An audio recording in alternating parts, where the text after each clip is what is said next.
Today, we are going to talk about client attraction. And I'm going to do this almost like a little bit of a review because I think sometimes we get really into all the tactics and all the new things and, all the new features in Instagram. And we sometimes need to go back, especially like finishing off the year. Sometimes I think it's really important to go back and really look at why things work and why, even if you're following all the trends and and you're using the platform the way, like in a cool way, why this might not perform the same way. Give me 1 second. I'm actually just going to switch Wi-Fi connections right now because our power just went out and I want to make sure that I don't lose you. So just give me 2 seconds.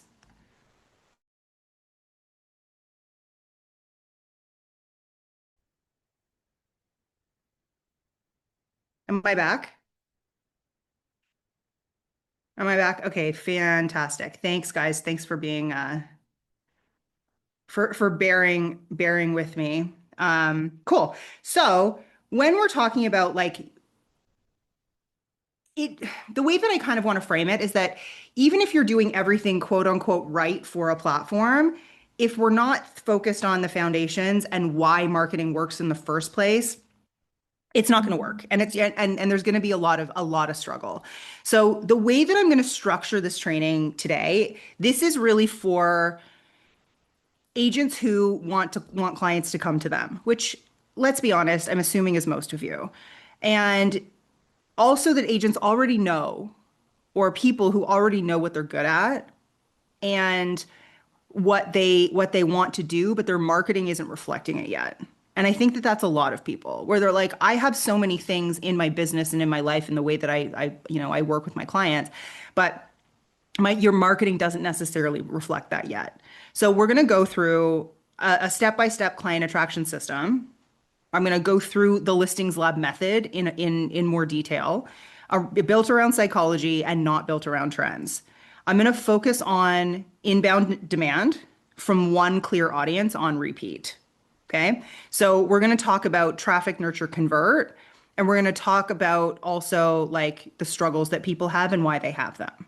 Right. So the majority of people, even if you come to this training every week, and you're implementing and you're trying new things, you will see eyeballs increase, but you may not get a lot of inbound clients. And that is because you're not using the system as a whole. So if you're posting randomly instead of actually following the system, again, if you're still trying to talk to everyone and you haven't really committed to the niche down, right? Again, that's not going to work because you legitimately are just kind of speaking into the void. And if you're copying what other agents are doing, which all that does is multiply the noise. So I want to talk and kind of show you the exact method that we use that has taken like thousands of agents from chasing to choosing. So I want you to walk away with it like a bit of a checklist of what to fix and what to look for and like what to build next. If that sounds good, give me a little thumbs up in the chat and we'll keep going. So okay, let me just make sure that I haven't missed anything here. Okay. So as we kind of build all of this out, um, we need to again, I'm going to go back to basics. So if you're new here, this is actually going to be really helpful, but this is also going to be a really helpful review for a lot of you who maybe have gotten caught up in the tactics and aren't as focused or as intentional with the strategy. You're always picking a person and not a territory. Most agents niche down or try to niche down by geography. That's not going to work. So you have to start with the person and the problem. So upsizing, downsizing, upsizing families leaving condos for detached homes. Downsizers leaving the family home for a more low maintenance lifestyle. First time buyers who are high income but confused and overwhelmed, right? And then from there, we have to define their before and after. Their before, emotion, situation, frustrations. After, emotion, lifestyle, identity. It's never just they bought a house. It's never just and I really if you take one thing away, we want to get away from the fluffy real estate language that everyone uses. No more dream home, forever home, life that they love. Like we want to get away from that fluffy old school marketing language and get into something that is very specific. So as an example, before, a good before is we're cramped, kids are sharing a room, we're stressed, we're arguing about space. After is everyone has space. Home actually fits our lives, mornings are calm again. Just simple, simple example. And then once we nail that, comes your signature offer or your signature system or your signature process or your method. We call it a lot of different things around here. But a lot of people's method, they don't go back to. They build it once, you come into the program, you build it once, you never go back to it. But it really doesn't dramatically differ from what other people are doing. So what do they get from you that they do not get from any other agent? Right? That is how we want to name the process or the method. So the Blue Life method for families relocating to Bozeman, right? Or the legacy blueprint for upsizers. Or we want it to have something in it that signals to people what it is that they actually want. And so psychology of why this works, people pay more attention to specialists, always. And if you've been to any of our events recently, the last two events, you know that Google and ChatGPT are both favoring niched down specialists when asked for recommendations. So there are agents whose businesses are growing right now purely because they are very, very clear about their niche and about their specialty. And there are more and more people that are now searching ChatGPT or searching Gemini and saying, who would you recommend in such and such an area as a real estate agent? And they will recommend, like there's a much higher rate of recommendation. And the way that these algorithms rank people is much higher if you are actually a specialist. So also from a psychological standpoint, your brain looks for this is for me cues, right? And so there is actually like parts of your brain that activate when you see something and then you self-identify as that. So again, from a marketing standpoint, it is a big, big mistake not to niche down and not to actually have a specialty and a signature system that speaks directly or solves problems directly for that specialty. So the checklist for this section is who is my ideal person?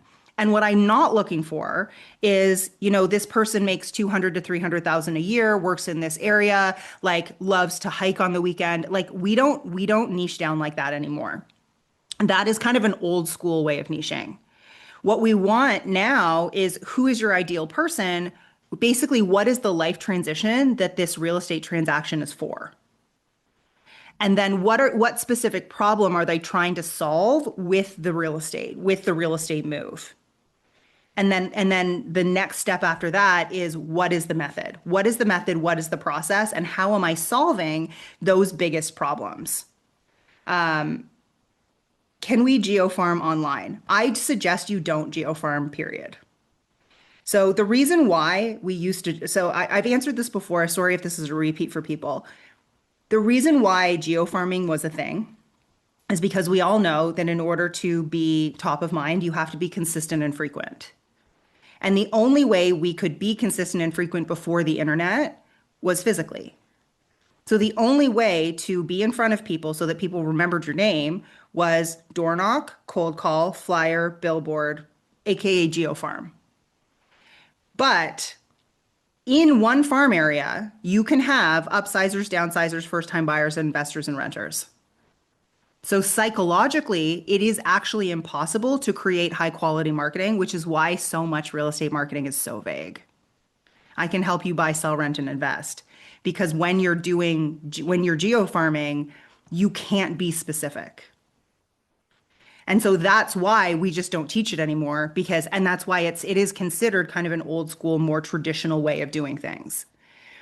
So then once we nail all of this down, right? There's three different sections of, or three different buckets of content to create that nurture engine, right? So you need to be able to talk to your ideal people so that they feel seen and then they want more from you. They start following everything that you do, right? So the three types of content are going to be authority content, personal content, and social proof. If you want to name those something else, it could be authority content, connection content, and conversion content.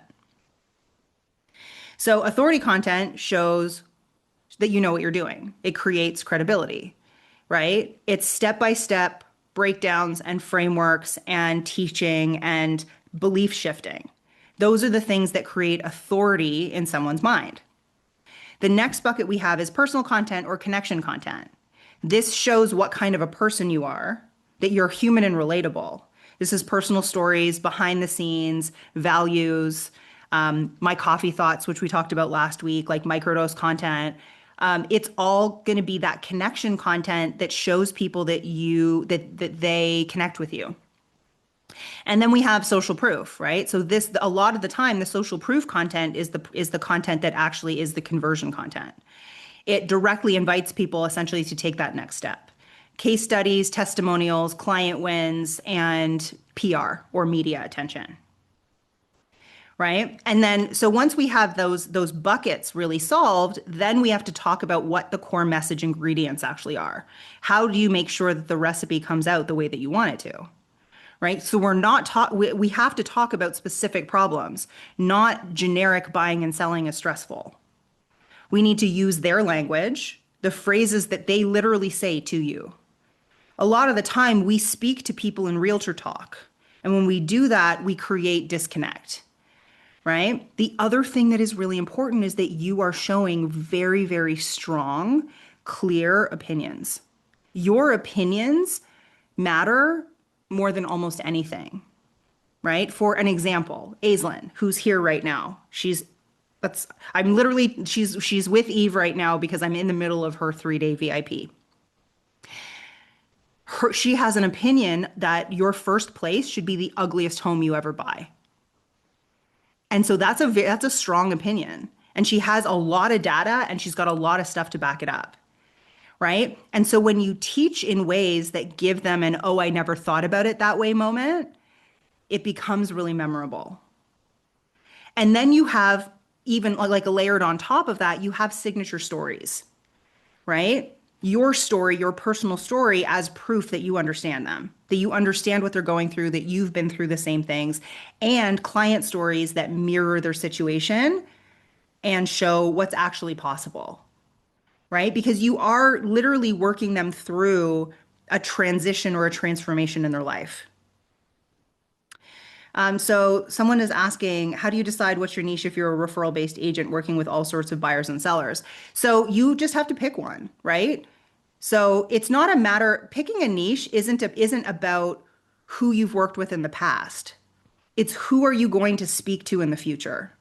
And this is purely for digital. When you niche down from a digital marketing standpoint, your referral business won't be impacted negatively. For most people, their referral business goes up quite a bit, right? So a lot of the time, it's just asking yourself, what life experience do I have? Have I upsized? Have I downsized? Am I currently an investor? Like what life experience do you have that then you can create connection with your ideal client? So that becomes like one of the main things that we ask. So why does all of this work from a psychological standpoint? Repetition and familiarity build trust. We know that. It's the mirror exposure effect. Specific language and stories create pattern recognition, right? So when people get to know you and you're creating this similar feeling all the time, people will have the realization of like, this person gets me. Lastly, authority and warmth create safety. People hire people they feel safe with. And so if you want to create that trust and that safety, it is a combination between authority and connection, authority and warmth. And so, what I would have you do if this is where you've gotten stuck is like write down or do an exercise of the three frustrations your ideal person is feeling right now. The three beliefs that you want your ideal person to adopt or think. And then what's one story that you could tell someone that would make them say, "Oh my gosh, wow, like I'm the same." Or, "Yeah, me too." Okay? And then you can create content out of those things. Then lastly, like this next section is about building consistent traffic. But traffic will not convert if you haven't mastered all of the things that we've talked about already. So this is really the goal of this section is going to get you to understand how to map out your nurture ecosystem. So the first part is picking a primary platform instead of trying to be everywhere. So in the listings lab, we usually tell people start with two platforms. You can add a third, absolutely. For a lot of people, it's going to be Instagram and Facebook, or Instagram and YouTube, or Instagram and we usually use Facebook for everybody. So it's going to be Instagram and Facebook, which I kind of consider to be one platform because they perform kind of similarly and you can cross-pollinate content. So we've got like Meta and then Meta and YouTube or Meta and LinkedIn, depending on who you're speaking to. Now, eventually down the road, we will want YouTube to be a piece of that only because of how it influences ChatGPT and Google AI. So then what we do is we look at your traffic strategies. So your traffic strategies are going to be short form video that hook your exact person with specific problems, right? And then so we start organic. For most people who really, really nail the messaging and are consistent, right? And are also, building their audience. You can't, if you are speaking to the same 300 people for 3 years, you're going to really struggle with being able to pull in enough business out of that. But your audience will grow with two things: high quality content, like super high quality content. And I don't mean from like a video editing strategy. Like it doesn't have to look super, super high quality. It has to be super high quality, meaning the message has to break through the rest of the noise. If you're saying the same things that everyone else is saying, it's not going to work. So good quality content organically plus audience growth. Whether the audience growth comes from collaborations and or trial reels. So from that, once we nail the organic, you should have consistent business coming in organically. Then we move on to paid traffic. And paid traffic is not appropriate for everyone in every phase, right? And so again, it's really understanding when is the right time to actually start running ads. And because ads will actually take, for some people, depending on the market, ads will take longer than organic. So as I'm going to use the thyroid group as an example because April is here and she's nodding at me. And so like, for example, they're doing, 140, 150 deals a year from essentially Instagram. No paid traffic. When we turn on that paid traffic, which is why we're building systems right now, because when we turn on the paid traffic, the systems have to, otherwise they're going to die. Right. And so the systems have to be built and they have to be solid for us to be able to actually turn on the paid traffic, for the paid traffic to be the people in the paid traffic platforms to be taken care of. The other thing too that I think most agents really struggle with are hooks. The number of real estate videos that I see that start with, "I want to talk to you today about," or start with, "My name is Sam Jones from ABC Realty," right? People are gone. More and more people nowadays, like good content creators, are actually starting videos in the middle of a sentence. They're starting with the word "and" because the hook is becoming so important because there's so much content out there. So your visual hooks and your verbal hooks being really strong. But also really understanding that like if you're saying the same thing as everyone else, you're really going to struggle with standing out and actually building audience and getting clients from it because there's too many people, there's too many agents creating mediocre content. And then from there, we move into omnipresence, right? So we have organic omnipresence, which is requires a lot of manual consistency, stories, feed, reels, and then we've got the paid omnipresence. The same core message with different angles and different formats because the brain translates repetition as importance. I'm going to say that one more time. Your brain, all brains, translate repetition to mean importance. So if you're trying to come up with a different story and a different thing and like constantly trying to say something different every day, people will not necessarily latch onto a story or a core message as being important. Again, this comes back to mere exposure. People trust what they see repeatedly. And strategic repetition will always mean that they remember when a trigger event happens, right?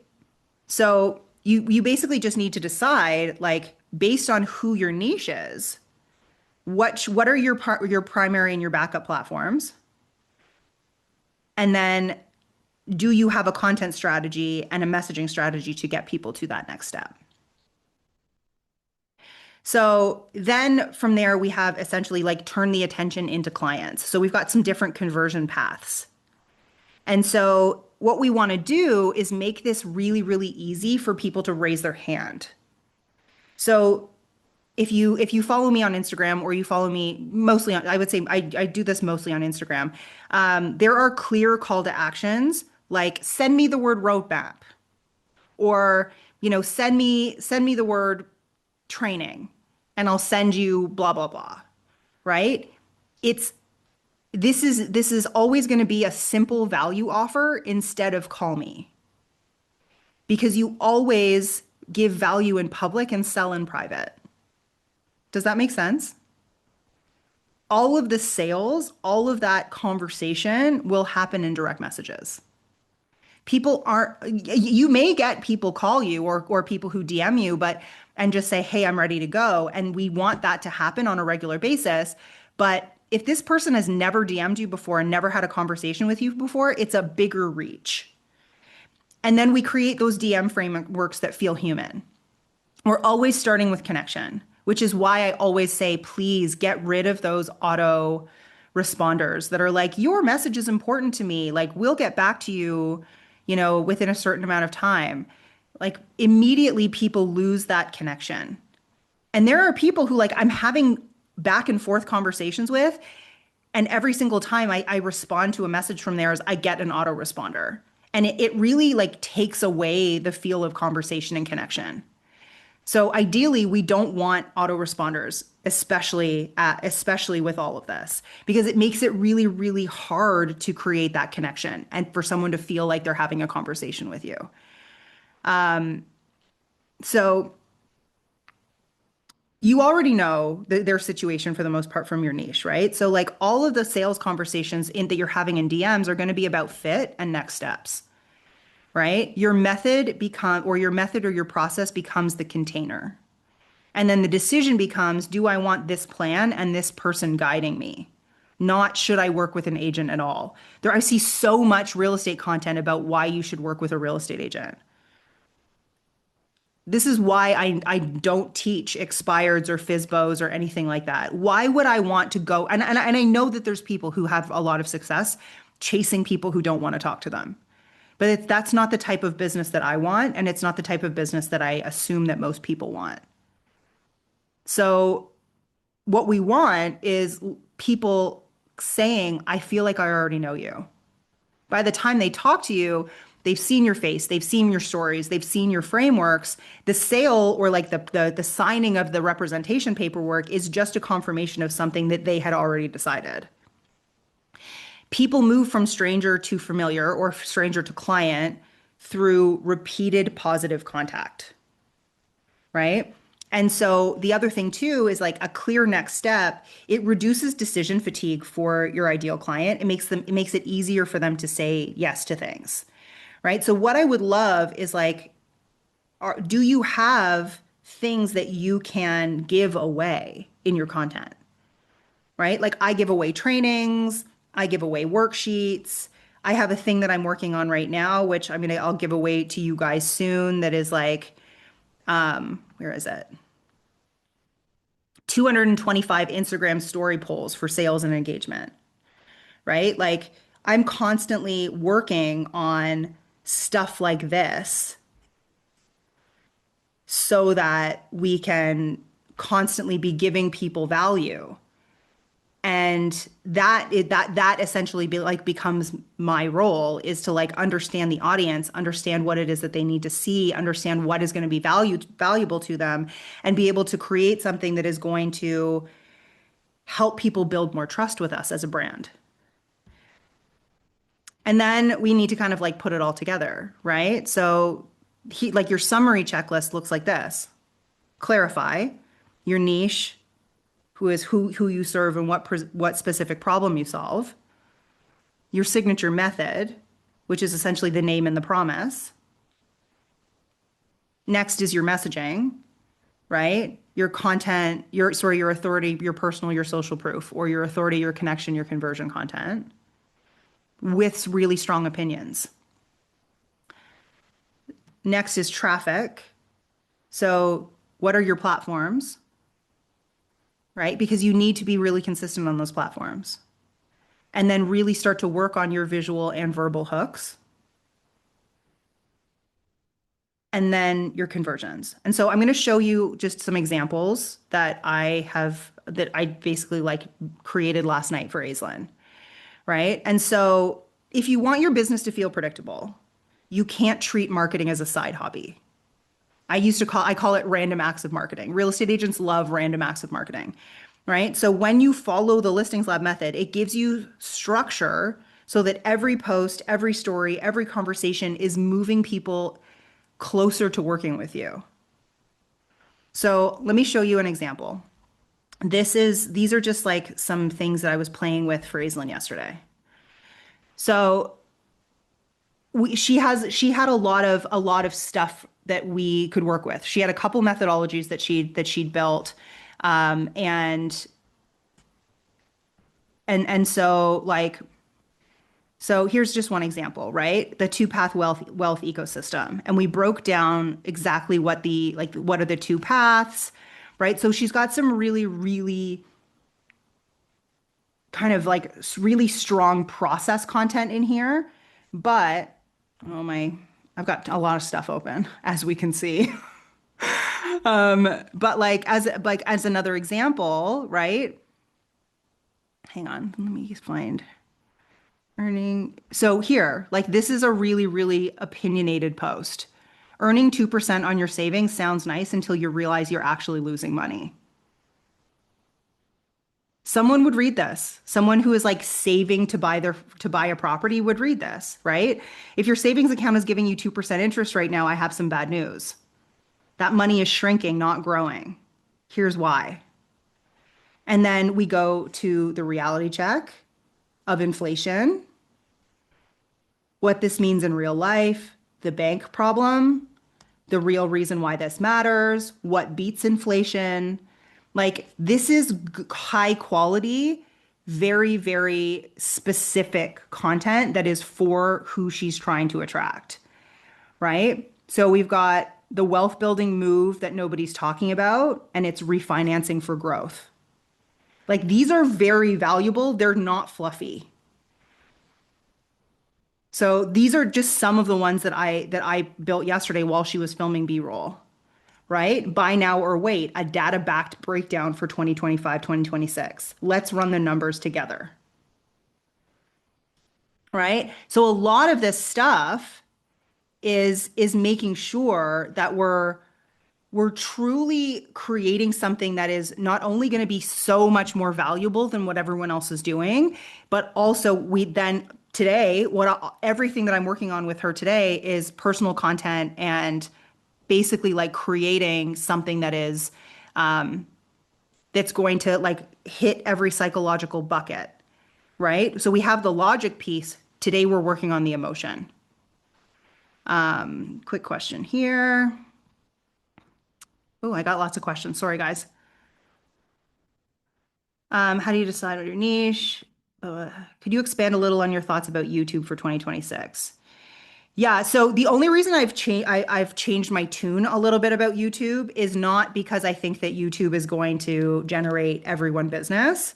The reason why I've changed my tune in terms of having a presence on YouTube is because of how ChatGPT ranks agents. So, because ChatGPT and Google are using YouTube as a ranking factor, that's the only reason why we've added the YouTube modules into the listings lab. So, if you're in the listings lab, the YouTube modules are now in there, right? Because of the way that Google AI, ChatGPT, like all of these AI tools, if somebody asks for an agent recommendation, that's one of the things that they're pulling for in terms of like their that algorithm. When you say visual hooks, do you mean text? No, I don't. I mean like sitting down, picking up a cup of coffee, moving into frame, lighting a candle, turning on a light, opening a door, like the actual like something physical. Repetition is important. How do we decide on the three messages to repeat? That comes from your ideal client. So the messages that you want to repeat all the time are always going to come from market research. So what are the things that your ideal client needs to hear in order to move closer to you? So it always is going to come from speaking to your ideal client, asking your ideal client questions. If you don't have questions that you know that you need to ask, send me an email and I'll send you some questions that you can ask your ideal client, making sure that you're speaking to the right people in your niche. Can you talk about when a ad, I think I'm assuming that says ads and not ADV, should start? I understand it's when we have a good system, hooks, and a clear of our niche. It really depends. It also depends on budget, right? Because if you don't have money to put towards ads, then we're going to hit organic hard until you do. Thoughts on the new ManyChat feature where there's an auto respond after following. Select the main reason why you're here. I don't love it. I actually think that 90% of people should don't need ManyChat. Unless you're getting like I use ManyChat to hand out to give out trainings and like responses and stuff on my Instagram, but it's only because like if I have 500 comments on something, then I'm not it's going to take me far too long or for me to pay someone to sit and send 500 assets. But if you're getting 10 comments, just manually send it to 10 people. So, I'm not a huge believer that like agents need to necessarily be fussing around with ManyChat, because also it's really easy to make mistakes with ManyChat and have things glitch. I get things that glitch all the time. Melanie sent me a message the other day. She's like, "Why is this sending this to me?" And I was like, "Because it's a ManyChat problem." Right? So it can be a bit of a pain in the butt. Why you work with an agent comes our real estate boards. I prefer your way. Thank you, Tamara. I'm a single agent. Can I do this? Yes. I would say that like, well, I mean, I was going to say most people who we work with are single agents, but I would say most people in real estate are single agents, right? So it's kind of, yes, we have teams and the way that we structure it for teams is different than the way that we structure it for a single agent, but yes. Does a single agent have to be able to do this by themselves? Do you need a virtual assistant? I would suggest that you do it yourself and you learn it yourself. Because if you don't know how to do it all yourself, you don't know if somebody's doing it well for you. I still handle all of my organic marketing myself. Nobody else is touching it because it's, in my opinion, the most important thing that I do. What are you doing with Aislinn in the Bahamas? Yeah, I mean, so Aislinn is here doing a VIP 3 days with me. So I do about one a month of these. Yeah, and they're great. Melanie's come. We've hung out. Amy's come. It's basically 3 days. You like stay with me at my house. We eat lots of good food and we hang out and I take you to all my favorite restaurants in the Bahamas and we work on your business for 3 days. We solve problems and we do a tremendous amount of work in those 3 days and then you go home. It's great. And but again, like it's one of those things that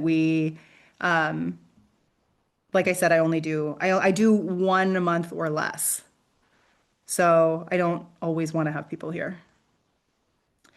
Bum, bum, bum. Can I get your email? Yep. Carolee dropped my email for you. Is it possible to have two niches? No. So I work with downsizers and relocators. They often overlap. Then let's figure out what they are, because you can't talk to both. So like what are they when they are downsizing or and relocating? But you can't speak to both because the messages are going to be completely different. Their problems, their needs, their pains, problems, fears, desires, all going to be different. Um, boop, boop, boop. How do I overcome farming agents when people find me and then ask if I'm an expert in their area? Oh, Carolee gave you a good answer on that. Cool. I think I got through everyone's questions. Basically, like how I want to finish this off is if you want help implementing this in detail for your market, this is exactly what we do in the listings lab. So send me an email and we can talk about it. We help you refine your niche, build your content systems, turn your platforms into the steady stream of clients.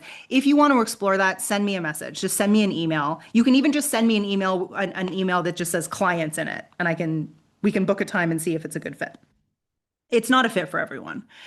If you have questions about doing a VIP in the Bahamas, send me an email. All of this stuff, just like send me as much of information as you can, and we can chit chat. But the one takeaway that I want you to have from this is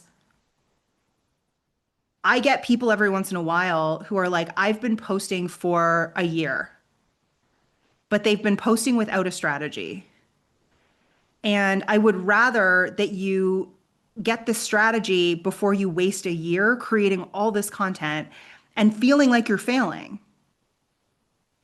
The strategy is really what creates the results. And for most people who have been posting, even if they feel like they're following a strategy, you're probably not being opinionated enough. You're probably not saying the quiet things out loud. And that really is what creates a big shift in the way that people see you. Because it really for a lot of people comes down to, are you being opinionated enough? Are you saying the things that people need to hear, not what they want to hear? Because that's really what shifts people's perspectives of things. That's great, Melanie. That's a good one. So yeah, if you have questions or you need help or anything, just send me an email. Yeah, cancel culture is real. I got called a redneck skank the other day on one of my ads. Twice actually. So, it happens. Sharon was dying. Sharon is now screenshotting all of my trolls and sending them to me in Discord. At first she was like, "Oh my gosh," and she was deleting them and I was like, "No, no, no, I need screenshots of them because we think they're funny around here." So, so yeah, I mean, like, yeah, people are mean. I'll create content from it. I'll make money off of it. Right? So I think that at the end of the day, it's really just a matter of like your convictions are your convictions, and your people who find you are going to be your people who find you. And they're going to be people who, there are people who don't love my approach to things. They want to do things the old way, and that's okay. I'm just not the person for them. And you guys probably wouldn't be here and you wouldn't have found me if I was just saying the same thing as everyone else has been saying for the last 40 years, right? So I think that that's really the key here is like not being afraid to stand out so that your people can find you. Cool? Happy Thanksgiving. I'm grateful for you. I'm also grateful for me. Um, and I hope that you guys have a great turkey day. And if you're in Canada, have some turkey anyway. Do it twice. I'm Canadian. I'm doing it twice. Have a good one. Have fun. Go have fun. Go have some fun with it. And email me if you need something. Bye.